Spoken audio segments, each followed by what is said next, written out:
All right, everyone, welcome to the Actor's Voice Conversations on Singing and Acting.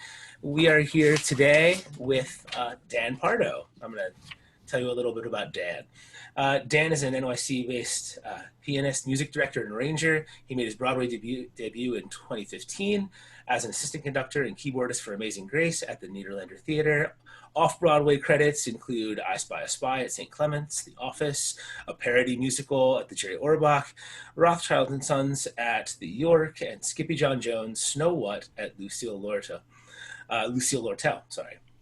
Dan served as music director for early workshops of Come From Away, Mythic, and Marco Polo, among many others, and performs regularly in New York's top cabaret venues. I also want to mention that Dan is very active in regional theater and was spent 3 seasons at Goodspeed Musicals in Connecticut. Am I right, Dan? Yes, right on the Connecticut River. Wonderful. Well, welcome, Dan. Thank you so much. Thanks for that gracious introduction. You got it. So our first question, Dan, is always a more open-ended question. Can you tell us about your journey, how you got started in music performance, music theater, and how did you wind up where you are now? Yeah, it's kind of an interesting story, or I don't know how interesting it is, but it definitely is circuitous. I always thought I was going to be a high school choir director. You know, a lot of my mentors growing up were the music teachers in our district. It was a very small district, and they afforded me a lot of opportunities, not only, for solos and things in concerts, but also to create ensembles, to write arrangements for our groups that were often underfunded.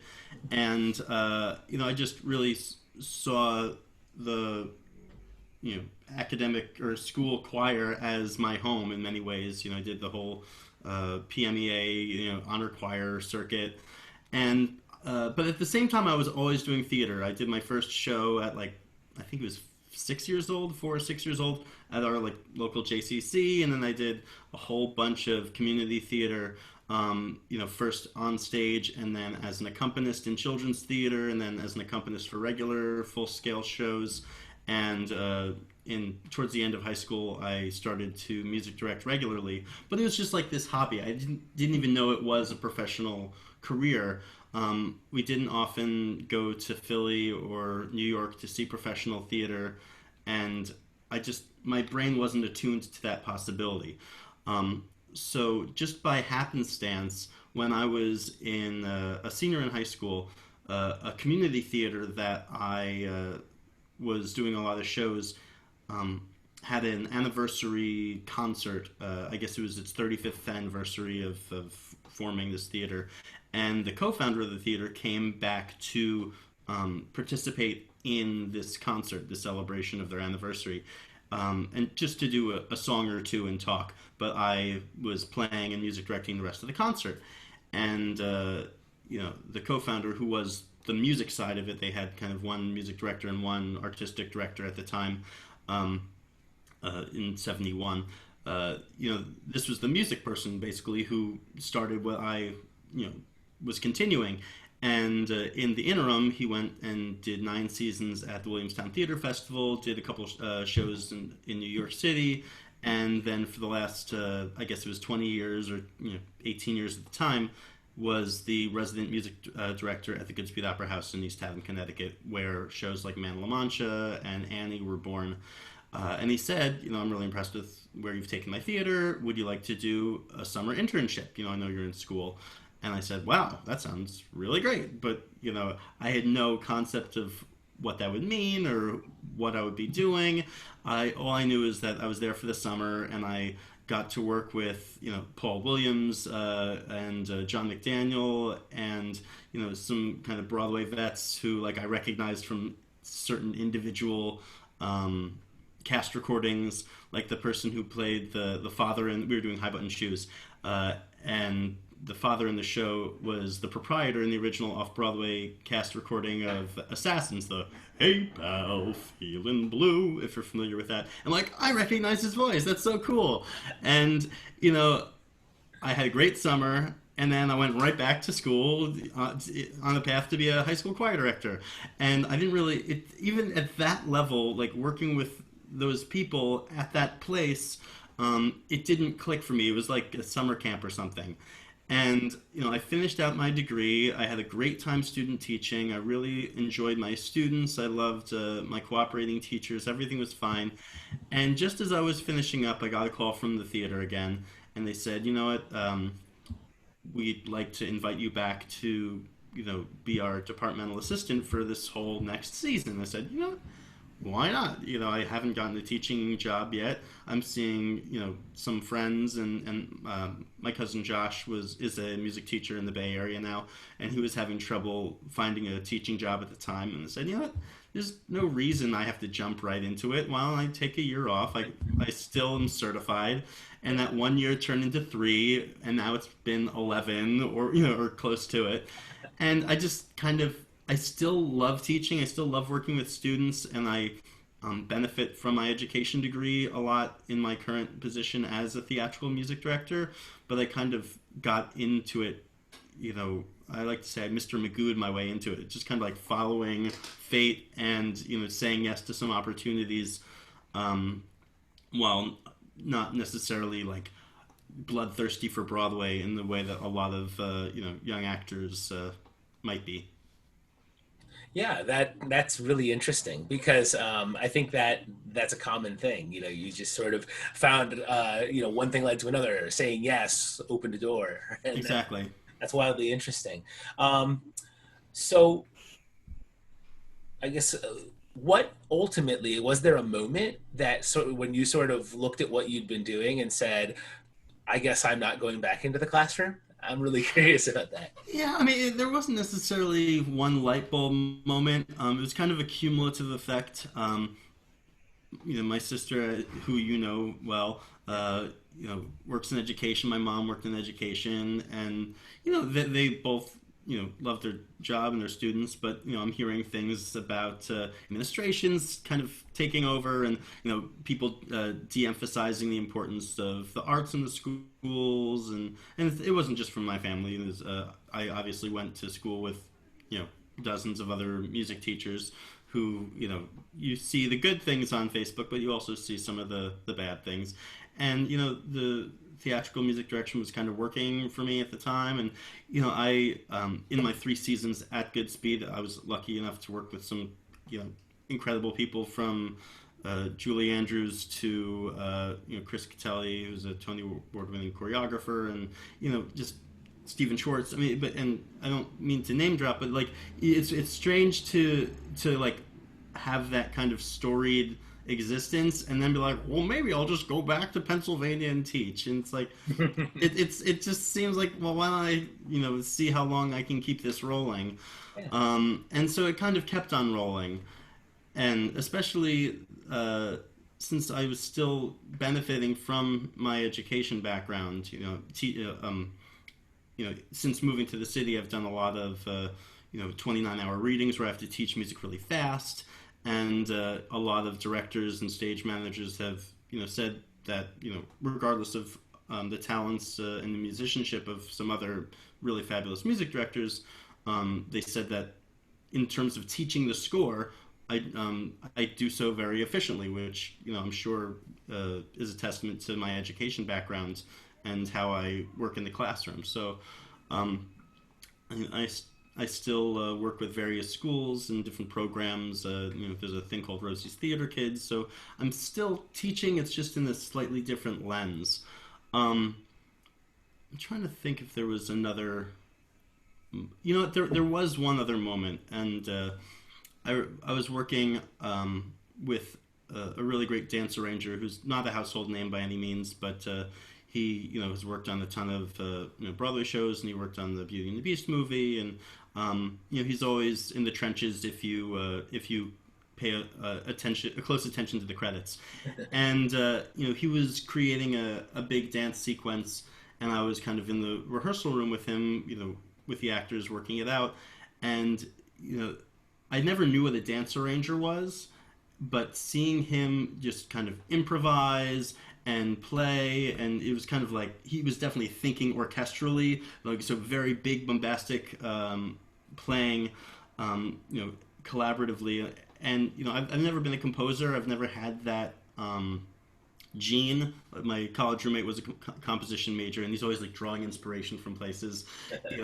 I don't get that, but I do. I started off in children's theater, which is very improvisatory, and I have a strong jazz background, but certainly jazz interest, and I improvise.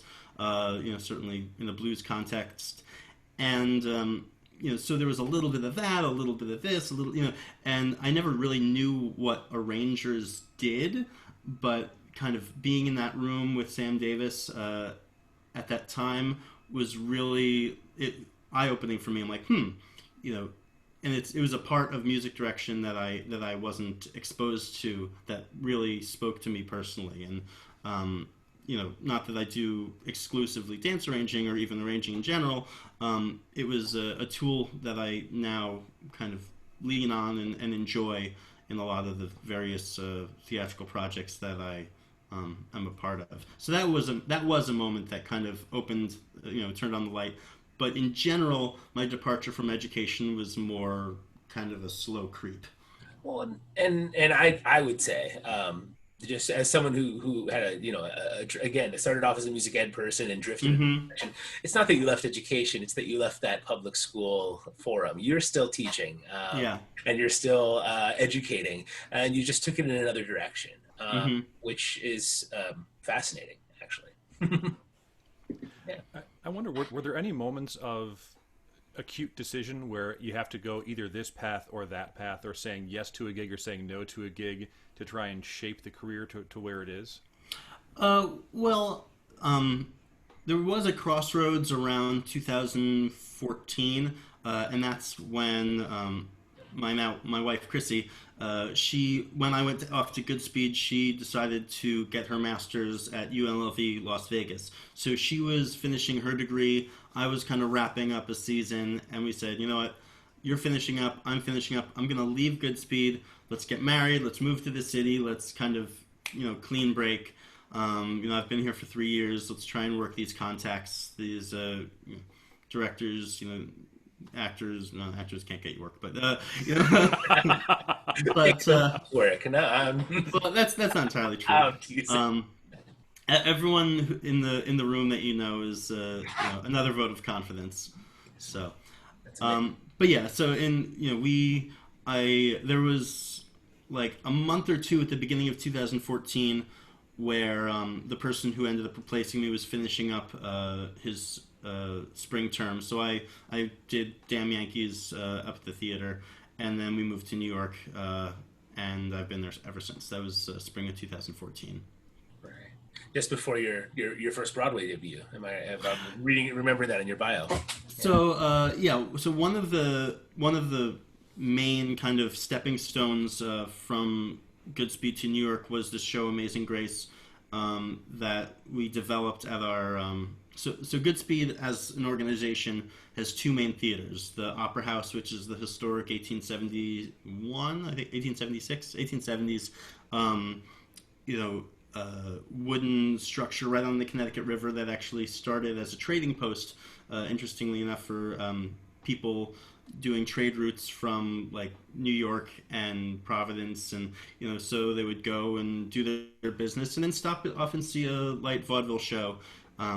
And then it's kind of been repurposed and now is this home to the American musical. So their audiences are generally a little older, a little bit more traditional, and they kind of spent most of their history rediscovering lost gems of the 20s through 40s, but now tilts to more traditional pot boilers like Hello Dolly or Showboat or Carousel that you would expect. At the same time, they have the Norma Terrace Theater, or the Terrace Theater, in nearby Chester. That's like 15 minutes away, also on the Connecticut River, and that was a converted sewing factory. And they have a black box space, and they do exclusively new works.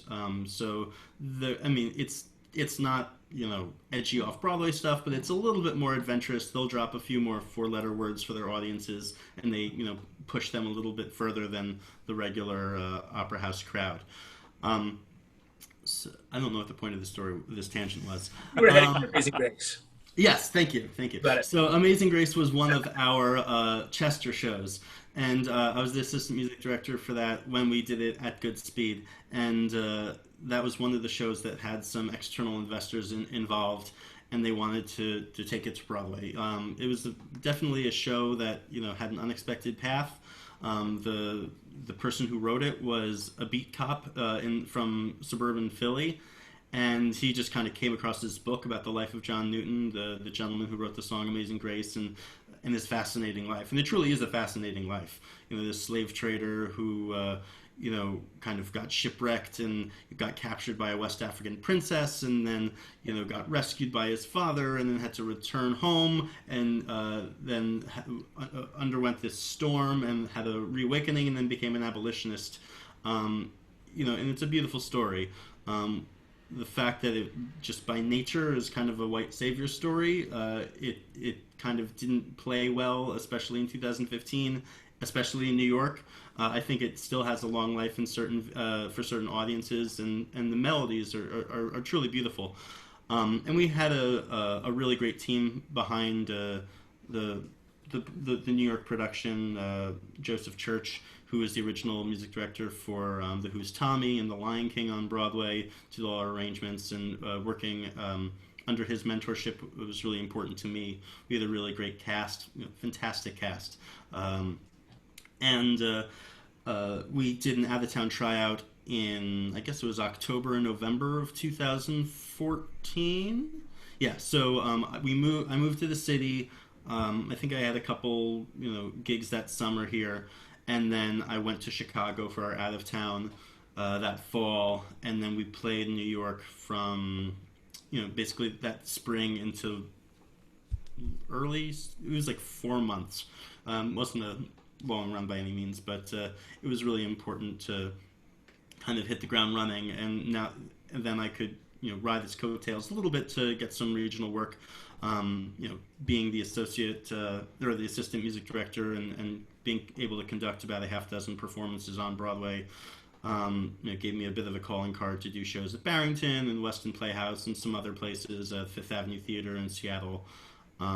So I kind of hit New York hot at 27 and have kind of simmered down a little bit, but it's been really rewarding being the music director for some nice regional productions, rather than being second or third or fourth on the totem pole for a bigger show in New York. Well, that's cool. Very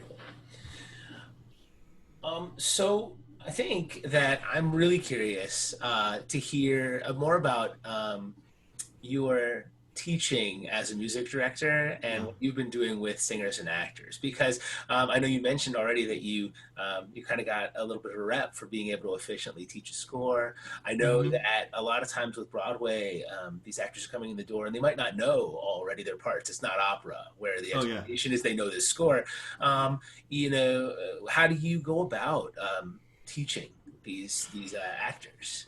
Well, I'm definitely a singing music director. I started as a vocalist, in choirs and things like that. And I think the fact that I can use my voice really well, and not only for our male-identifying singers, but also I have a pretty facile falsetto from, and that's one of the things that I'm not known for it by any means, but I when I'm working with the altos or the sopranos, or certainly with kids who don't necessarily understand octave displacement, when you can model something for them, it takes a lot of the explanation out of it. If I can demonstrate a beautiful legato or a certain articulation, and you don't necessarily have to be a great singer to do those things, but if you're a more skilled vocalist, it kind of it gets to that conclusion a little sooner. So the fact that I can model and sing and play, as well as I do, whatever that means, I think just kind of helps them get to the meat of the information quickly. And just in terms of running a rehearsal, okay, kind of going in chunks, going part by part, building the parts together, seeing what the interplay between the harmonies are, building that musicianship, and then moving on. It's and then just kind of working with the stage manager to create an effective flow for the day.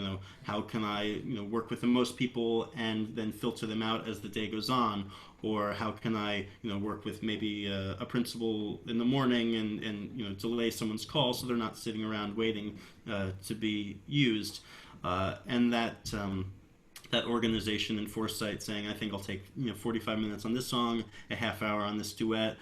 This is a big production number. Let's have at least 75 minutes on that, and that brings us to our next equity break. And you just kind of having a plan, and usually trying to be on the front end of it. So, oh great, we have some extra time. Let's go and revisit this, or we can get a preview for something I was planning on doing tomorrow, and that way. I can, so long as it's not a huge score, I generally can get through, teaching a show in, sometimes as little as a day and a half. That's fantastic. It is, and I think it's also maybe it's again an homage to your lesson planning capabilities. Back right. But being respectful of a cast time is a huge thing, and I think that's a really important skill, and one that's really neat to hear about.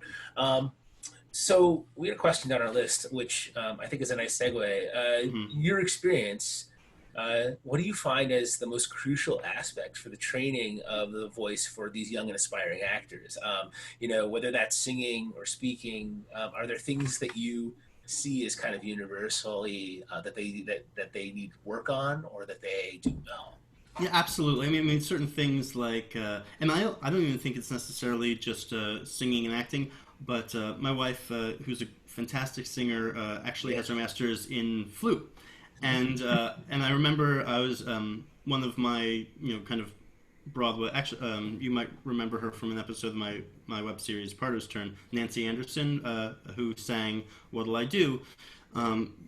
Fantastic actress, singer, and she I think is a CCM person too. Who for John, and she was having a lesson with Chrissy, and there was some self-consciousness about. Training and degrees and things like that, and she said, well, you're a flutist, it's all air. And when it comes to singing and speaking, a lot of it is just air. How you're breathing effectively, how you're using your body, how you're whether you're projecting, your use of diction, your awareness of consonants, and then vocal health in general. But I think there's definitely a connection between singing a role and their work. One pet peeve of mine is when you really create a character, and you have a character voice, and you have a way of carrying yourself and walking, and then a song comes on and you're singing like this regardless of what the it's like, where did that character go? Where so, and this is before we started recording, Russ, you were talking about having your different hats on. As a voice teacher, you're probably trying to endeavor for the most beautiful sound at all times, and then you put on your acting hat. It's like, oh well, maybe that actor, that character, wouldn't have the best voice. So how can we find this character as a singer? And one a great character actor who I've worked with, name of Ken Jennings, who's the original Toby in Sweeney Todd, and he also played Hot Blades Harry in Urinetown. And like, you listen to especially his Hot Blades stuff, he's like not singing half of the role. Like, he's just kind of singing and talking on pitch, and but he's captivating. Everything he does is absolutely captivating. And as a music director, you have to kind of take a step back and say, how important is this melody to this character who's singing? Is he being connected enough? Do I have to inject some more notes into that melody, or are we getting it? Because all things equal, the acting is going to take priority.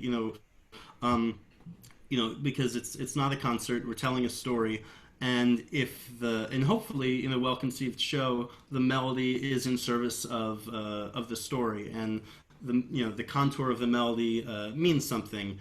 The harmonization of a melody underscores the importance, whether it's a deceptive cadence, or whether it's a triumphant,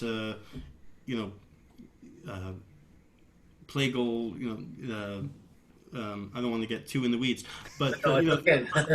but the composition of the music is important. But sometimes what the music is doing and how the character expresses him or herself over the music, is different. And that's all just a way of saying that.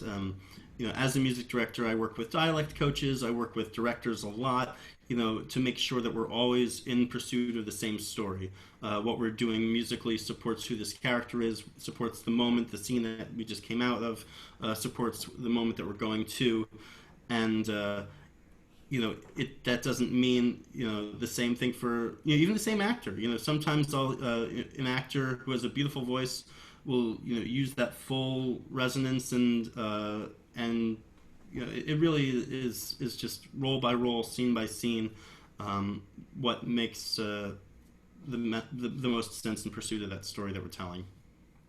I'd love to pull back the curtain on that just a little bit if we can. Sure, John. And feel free to just punt and say, no, we can't have that information. But there's been this long-standing, I don't want to call it a feud, between voice teachers and composers and actors and directors about how much liberty can we take in singing versus speaking, or in altering.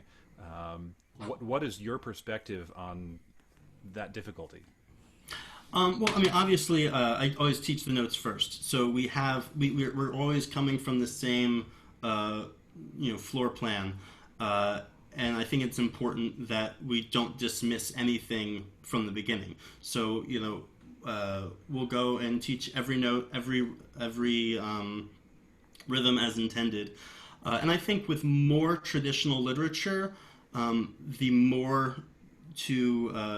the closer to the page is probably the better choice, because especially a lot of the classic composers were very deliberate in their choices. There's a difference between a half note and a half rest than a dotted half note and a quarter rest, because they all have that training and they are very capable of doing either, and they chose one. And a lot of times when you see a discrepancy from one verse to the next, it's an intentional discrepancy, because this time you're thinking this as opposed to the other time where we're thinking that. And so it's important to have all those discussions in relation to the printed word or the printed music. And if we can support what is on the page, in most cases, especially with traditional literature, I am the only advocate for the composer in the room. Anytime that they want to deviate from it and say, do we really need to sing that, or can't we cut that verse, or can't we do this or that? It's my responsibility as the, what's the word I want? As the music department representative, to say, I think Mr. Rogers knew what he was doing, or Jerome Kern is famous for being a persnickety perfectionist, who wouldn't even allow his lyricists to come up with lyrics first, because he had such a specific idea of what his music wanted to be. So in most cases, I am a firm defender of what's on the page. Now, the more I work with newer composers, and more the more that musical theater is in pop and rock idioms, as a stylistic imperative, so much of writing pop, rock, soul is the improvisatory nature of it. So, yes, in musical theater we want to create something that's replicable and that's stylistically appropriate. Now, by definition, in newer shows, that leaves open the opportunity for things like riffing, or for options up, or for speak singing a certain aspect, because you look at masters of those genres, like an Aretha, or like insert soul icon here, and you can defend that choice by looking to those masters. And from a technical standpoint, having been the person who transcribes these pop and rock scores for a lot of songwriters, they give you three different demos, and three different takes of the same song, supply three different things. I've even done some transcriptions for Jason Robert Brown, for example. And clearly he is a very, very, very skilled and trained musician. He knows what if he wants to write something very specific like Bridges of Madison County, he does that, no problem. But for some of his cabaret writing, for some of his stuff that really dives into the pop rock blues, funk areas of his wheelhouse, there is an improvisatory nature, and he never plays it the same way twice. And sometimes he'll go back and work with an arranger, a transcriptionist, and say, let's actually standardize this groove. Let's do it this way. But in terms of what the process is like, to try and say, oh, well, that composer did it this way every single time, for such and such reason, I think we need to be honest with ourselves. And what are we defending here? So it's.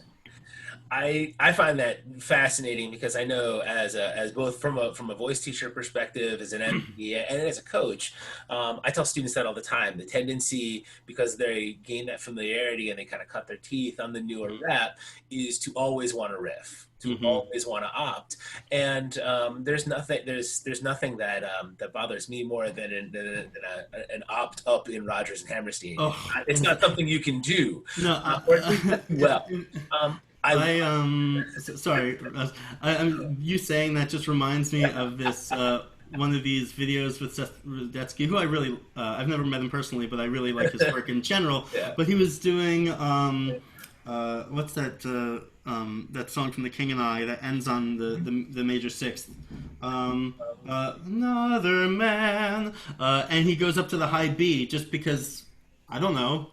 And it's like, why? I think you said a lot of really cool things. That you are trying to be a good steward of the score. Steward is the word I was thinking of. But I followed you 100%.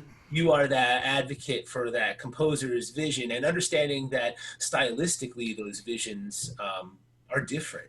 You don't treat if you're doing Richard O'Brien's Rocky Horror, you don't treat it the same way as you treat Sondheim, because Sondheim had very specific ways that he wanted some of the stuff performed, and there are other rock-inspired scores that have that improvisatory nature. I love that. But one thing, I'm just super curious. You said you always teach the notes first. I do, and I really like that because I don't know if you at the upper levels whether you run into this, but. I see a lot of actors whose primary vehicle for learning a score is to listen, which I'm a huge advocate of listening, but the tendency to mimic becomes strong. And so then rather than getting that original source material of learning the notes in the score, they've learned an altered version, and it becomes like a game of telephone where the composer's intention has been watered down. Do you find that, or do you find that you have to combat that? I'm really curious. Yeah, and it's interesting, even with like really well-known things, with the advent of things like Twitter, you can kind of see behind the curtain sometimes. I just was reminded of a thread by do you know Jose Simbalon, the music director? Yes. So by name, I've never met him. Oh, okay. Great guy, and very a good student of musical theater as well.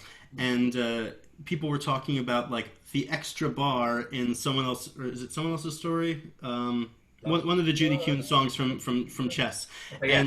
And in all the written versions, there is this one extra, transitional bar before the key change, but in the cast album it doesn't exist, or vice versa. I forget which one is true. And so he goes and tweets Judy Kuhn. It's like, what's the deal with this? And she's like, oh well, actually one was how the composers originally intended it, and one was how we ended up performing it. And this kind of stuck, and it's interesting what those stories are. There's another example in The Little Mermaid, how everyone kind of knows part of your world from the movie, But when you get the materials from, I guess it's MTI who licensed it or whomever, you see this one melody. It's like, oh, is this a typo? And so people went and like tweeted Alan Menken and Michael Cosrin, who's the MD behind most of Alan's stuff. And it's like, what's the story here? And they said, oh, well. Her name's escaping me. The original Ariel from the movie.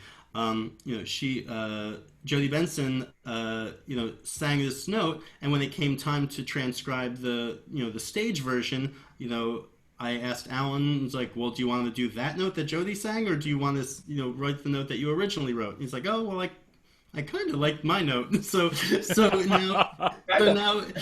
a music director, it's like, do I tell people to sing the note that Alan Menken wrote, or the note that everyone's expecting to hear? And I think trying to play that out is a battle that has diminishing returns, because there is no right or wrong answer for certain things like that. It's fascinating. I love that question because it's just it's something we deal with every day on some level or other. I think it regardless of what the final decision, it's the conversation that's important. That I take the time to make those discoveries and have those conversations with the director and with the performer. It's funny, the Christmas show that I've been doing the last couple of years. It's a newish show where the composer's around, and he had this one song that was kind of conceived to be mostly talked throughout, but there are reference pitches for the melody, and the actor who was playing Scrooge, Bob Cuccioli, who you probably know from Jekyll and Hyde fame, was very disciplined in wanting to learn every note, even though he knew that eventually most of them would not be sung. And it was actually a battle opposite of what you might expect, that the composer was like, why is he singing so many notes? Like, I want, like we're in like week 1 or 2 of rehearsals, so there's still time. And like, he'll get there. He just wants to, process everything, and then he'll let the acting take over. But I think it's important to take those steps, rather than just kind of foregoing the musical work that's been done and just saying, oh, well, you can speak it all, so it doesn't matter. Because even when you take pitches away, the contour of a melody, how your voice goes up and down, the inflection, the cadence, all those things still have import. And I'm glad that a seasoned actor like Bob, understands that importance, and wants to make it a part of his process. I think that's just a huge lesson for anyone to say, even if you don't intend to keep completely true to this original conception, or if you know that there's going to be places to ad lib or places to speak, that you go through the process of really getting to know what the composer put on the page first, because it's part of the journey. I think that's huge. Yeah, I'm just super curious about some of this pedagogy stuff. John, I want to let you field this one because I know you've probably got one. Pedagogy stuff. Oh boy, I was going to stick on this one for just a little bit. Yeah, no. I'm curious. What would you recommend for our young singers or our emerging teachers or emerging music directors? How should they inform themselves to help shape those conversations? Oh, I like that. Yeah. I think listening to if they want to. Listen to recordings, and I think it's silly to say don't listen to recordings, because why wouldn't you learn from the masters? Listen to as many recordings as you can, and that way they're not doing an impression of one person; they're being informed by the interpretation of many. It might be informing your tempo. It might be informing the registration. Oh, do they mix this note? Do they belt this note? Do they flip? What's the dynamic map of this passage? And that way, there's not only one, source of inspiration that they're drawing from, because, otherwise you're going to listen to someone who's clearly just doing an impression of Patti LuPone or Cole Wilkinson, or it's like, oh, well, and then it just becomes like an impression of an impression. And it's like, so that's one, from the, hearing standpoint.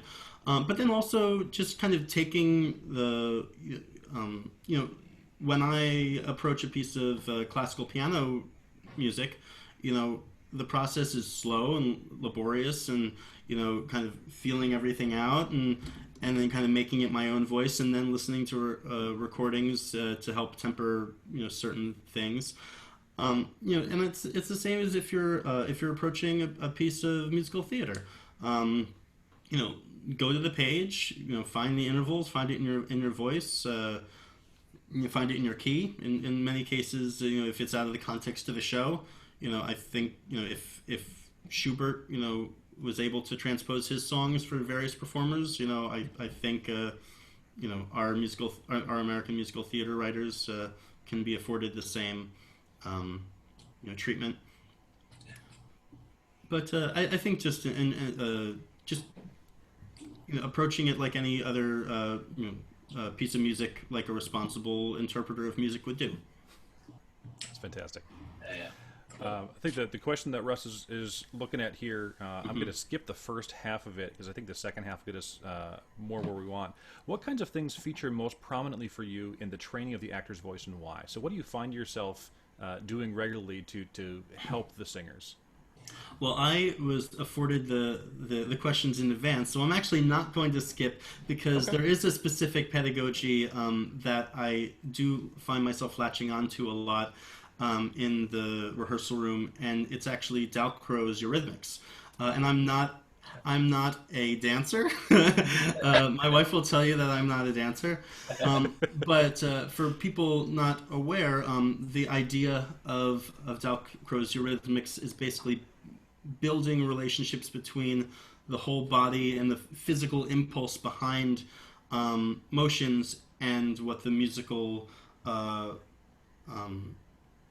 payoff could be. So this isn't pure Dalcroze. I'm not a Dalcroze scholar by any means, but how can I use that inspiration in my rehearsal room?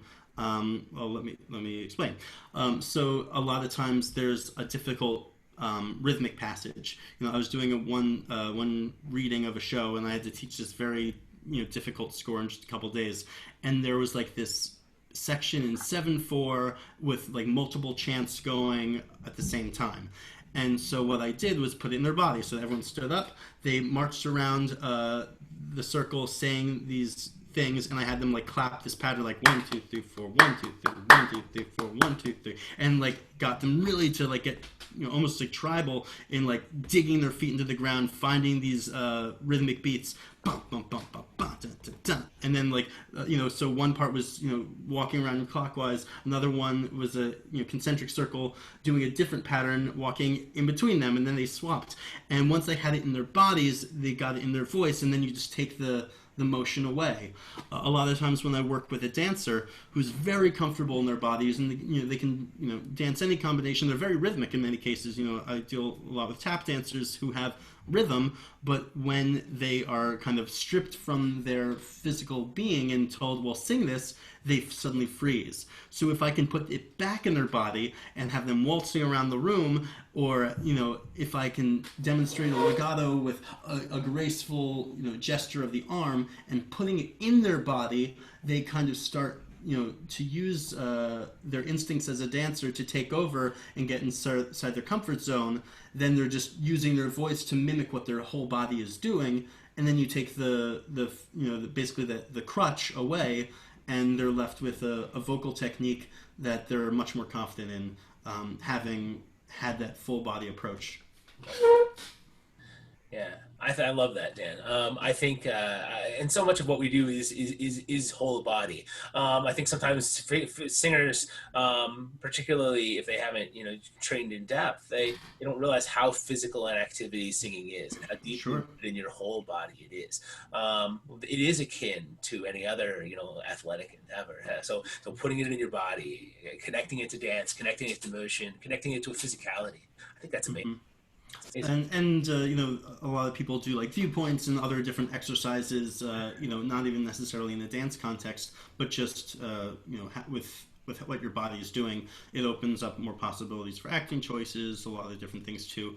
Plus, I find when a performer is more in his or her body, it's just a more interesting performance. And again, that then can lead to other conversations with the choreographer, with the director. Is this full body approach consistent with the character that this person is playing, or is Javert very stoic and should they not be emoting with a full range of physical motions? So it's there's always a counterbalance. There's always another discussion to be had. When we're looking at these performances from a 360-degree panorama. Awesome. Awesome. Dan, because I think you have such insight into the training of a voice, but I know when we were chatting beforehand, we were making some distinctions between, do you call yourself a teacher? Do you call yourself a coach? How do those look different? And I'm only bringing this up because we had such a wonderful conversation before we started, and then John said, "Why aren't we recording this?" I want to go back into that. You have amazing insights. So what do you see as your role in the rehearsal room? The music director, a lot of the times, unless you have a very large music team that has a children's voice person and a vocal arranger who just works with the vocal arrangements, or music, a lot of they're creating more positions every day for larger shows. Sure. But at the end of the day, for most shows that amateur groups or light professional companies will be working with, the buck stops with the conductor, with the music director. So in the context of a show, that means being the point person for all the questions from the orchestra, or for the rock band, or from the cast, principals and ensemble. But in terms of the preparation for those shows, vocal coach, accompanist, there are all these different hats that I put on, and they all have different lenses and nuances. As a vocal coach, a lot of acting colleagues of mine will approach me with an audition packet, for example, and they say, "Okay, this is a new show. I have to learn this music by, tomorrow or 3 days from now. Can you help me learn this score, put it on tape, and get me ready to be in the audition room?" So a lot of that is just kind of getting the notes and rhythms, general style, from what we can infer from the sides that they've been given, who this character is, how he or she they fit into the show as a whole.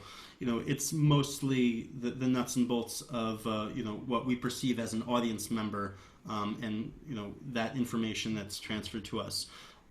If it's something that other times, when we're not when we don't have a short-term goal, when we say, "I'm just trying to become a better singer," I will say, well, that type of really in the weeds self-awareness of what your laryngeal position's doing, and what the folds are, how they're opening and closing, and what the tongue position is for this. I'm a singer. I do a lot of that stuff instinctually, but I don't have the vocabulary. I don't have the extensive training from folks like Mike Ruckles and other top-tier voice teachers in the city have.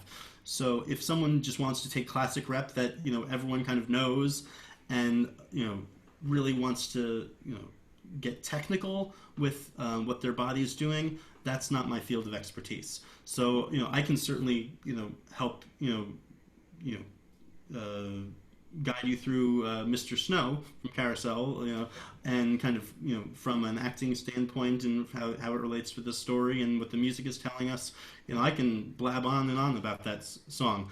If the performer has a very specific question of how to approach that note, then I start to stepping outside my comfort zone. So I think there's an awareness of how vast the job of a music director can be, regarding orchestration, regarding arranging, regarding conducting, what they have to do as a pianist, the technical elements of keyboard programming and Ableton and click tracks, and there's so many things that we're expected to know. Just as a director, he's expected to know at least a surface level thing about lighting plots and scenic design and choreography. And a lot of times directors come from different places. This director was a former dancer, this director was a former stage manager, this director was a former and their field of expertise is changes depending where they came from. Just as music directors come from different places. Whether you're simply the accompanist or whether you're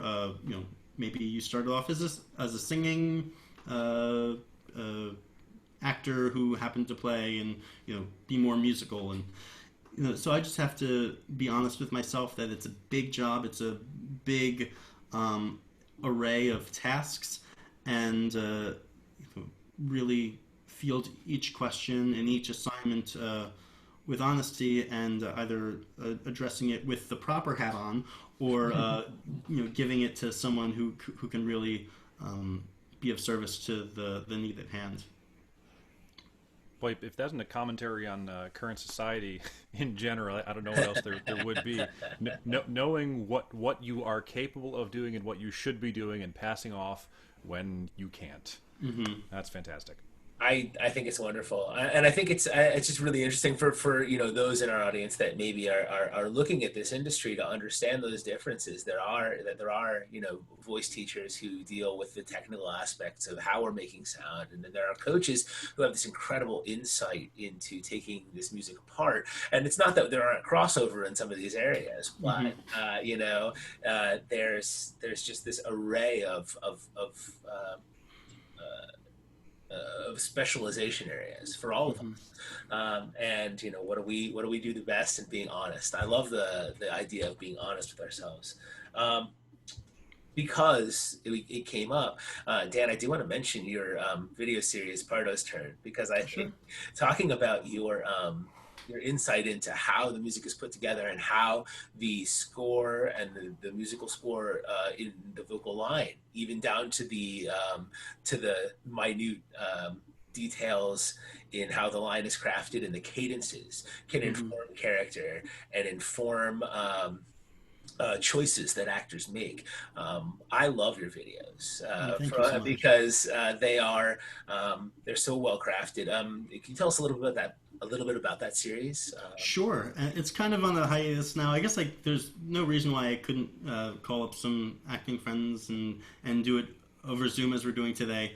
But I know everyone is kind of being tapped for everything, and I want to be respectful of their time.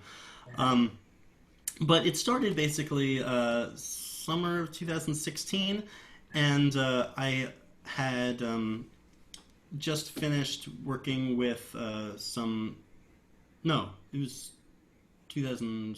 Doesn't matter. I guess it was 2018, because it was based on working with students at the Barrington Stage Company. They have what's called their MTC program, the Music Theater Conservatory, which is mostly college-age students. And it's a really great opportunity. They shadow different cast members for the main stage shows. When I was there, it was Company was starring Aaron Tveit was the big show that I was also working on.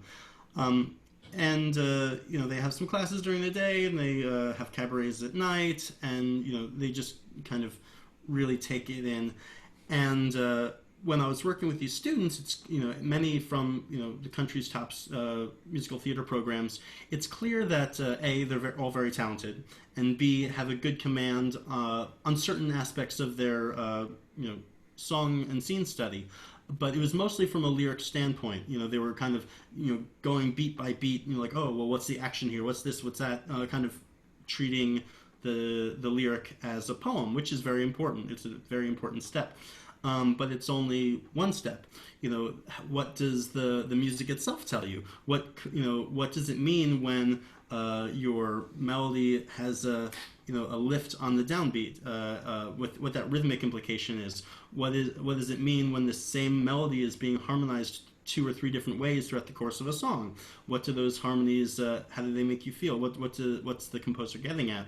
What does a song that has a melodic range of a fifth say about a character, as opposed to a song that starts in the basement and goes to the stratosphere, and sometimes that just means that Andrew Lloyd Webber wrote the song and he likes writing big melodies. But, other times it could imply a sense of restraint, and as opposed to someone who's really really broken free as a character who has a lot to say or who's very self-confident. And I think having those discussions, and it's not when I do these analyses of these songs, and I'm sorry, I'm speaking as if people know what the format of my show is. Basically, I take a song, and I take an acting friend who's more famous than I am to come on and sing the song, and kind of talk about it and put some context behind it, either from a personal standpoint or from the context of the show. And sometimes we have some tangential conversations, which are I find interesting. But in the first maybe third of the episode is me just getting in the weeds for the song itself in most cases. And I don't purport to know all the answers. I haven't consulted any of these composers, living or dead, to see if I got the analysis right. But I think as a music director, I was doing a workshop with Andrew Lippa, and he was reaching the same conclusion. He said, I don't know if what I'm telling you is what Richard Rodgers, had intended, but the fact that we're discussing it is the piece of the puzzle as interpretive artists, not creative artists, but interpretive artists, that make our work valid. It's our job as someone who sings the song to gain meaning, to study the role, to study the music, to create a pathway for ourselves to be the most convincing storyteller, interpreter of this song as we can.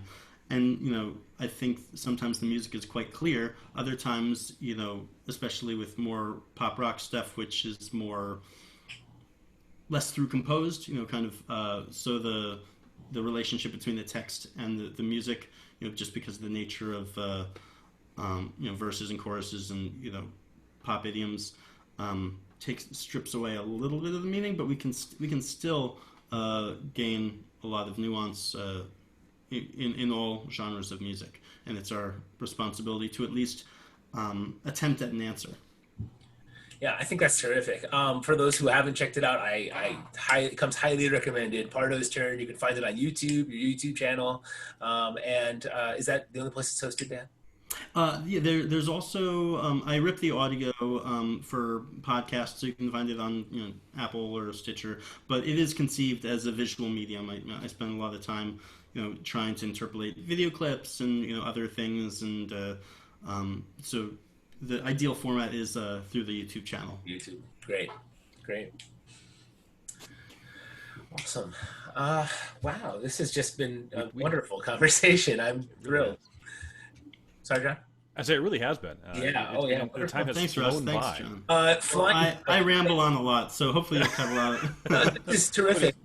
I think a nice way to end would be, one of our wrap-up questions here. Can you maybe a career highlight or aspiration? What do you have coming up? Those kind of things. And could you kind of tie it all together for us? Sure. I mean, my kind of dream. My Broadway dream is to have my own show on Broadway as a music director. Someone who not only can conduct a show and have a steady job, but also one that ideally a new musical that I have my stamp on in some way, either as an arranger or someone who has worked with the composer from the ground up to create a new piece of theater. Ideally would be with my very common collaborator, Eli Bolin. One of the things we didn't talk about at all today, which is totally cool, is the recent Netflix special, John Mulaney and the Sack Lunch Bunch, which I did the music direction for. I'm thrilled you brought it up. I forgot to ask. Oh, that's fine. So the composer for that, Eli Bolin, is a friend of mine who I've been working as. He's mostly a self-trained musician, singer, pianist, guitarist, kind of, round pop. He's so smart when it comes to style. And it was clear from the special that kind of drew inspiration from the kind of after-school specials of the 70s and 80s. And a lot of the songs kind of, were reminiscent of different, singer-songwriters of the time. And I've done three off-Broadway shows, a couple regional things, and tons of concert work. And he's kind of been on a steady incline. Last year, he was nominated for the Emmy for a song from documentary Now's Co-op spoof musical, which the episode was kind of parodying the company cast album documentary. And he's been such a generous partner and kind of bringing me along with all these various projects that he's been a part of. So to be able to realize one of his shows, in a big, Broadway theater would definitely be a dream. That's amazing. That sounds wonderful.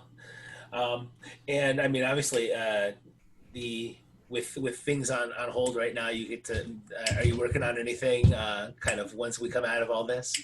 Yeah, I mean, there have been certain things that are still happening to an extent. One of my side hustles is I play for a tap studio on the Upper West Side, and they still have classes over Zoom. So we've had to adjust what the protocols are and what best practice is, and it's not an ideal situation. No performance is meant to be live. It's meant to be with other people in the same room, and not only is this experience somewhat a facsimile of what that is, but there are also a lot of technical limitations in terms of latency and other complications. There's also, I also teach for Harlem School of the Arts, and at a school downtown, I've been doing their musicals for the last 4 years. And one thing that we're trying to preserve for the kids is some kind of performance that they can take home. So I've been making tracks for a lot of people that they'll eventually sing along to with headphones in, and so I get the isolated vocals, and then we'll mix everything together and splice in the interstitial dialogue, and we'll release these songs in some kind of live performance similar to what we've been seeing from these professional Broadway companies, even as recently as the Sondheim celebration the other day. Yeah, awesome.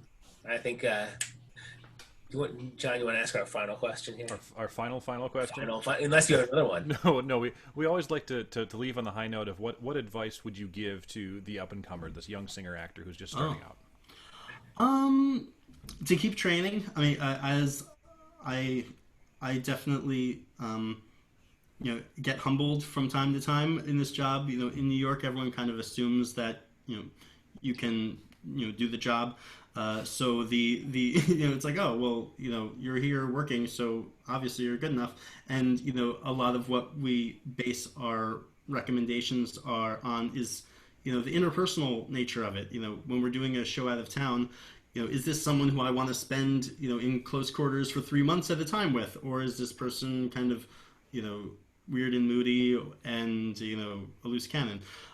So I gave you kind of two conflicting answers. So because of what we look for, sometimes the need for training can get overlooked. I say keep at it. When you're not doing a show, get back into classes. Watch new shows. Keep listening to recordings as you did when you were a young, hungry, student. Taking in all these cast albums in your bedroom. Watch theater as often as you can. But on the flip side of it, as I said, be a good colleague. As we're rounding our performance selves, we want to be someone who's easy to work with on a human level. Say yes to as many opportunities as you can, but at the same time, know your self-worth. A lot of times, the word no can be very powerful, and it makes it gives you a sense of purpose, because you don't want to get walked on. It's a very hard business, and a lot of times, we're too eager to give up our time and talents, and I think it's important to know your own value. That's huge. That's fantastic. Wow. Yeah, thank you so much, Dan, for joining us today. This has been just an awesome conversation. I've enjoyed it thoroughly. Fun. Appreciate it. All right. Thank you, Russ. Thanks, John. Yep, thanks. Thank you so much.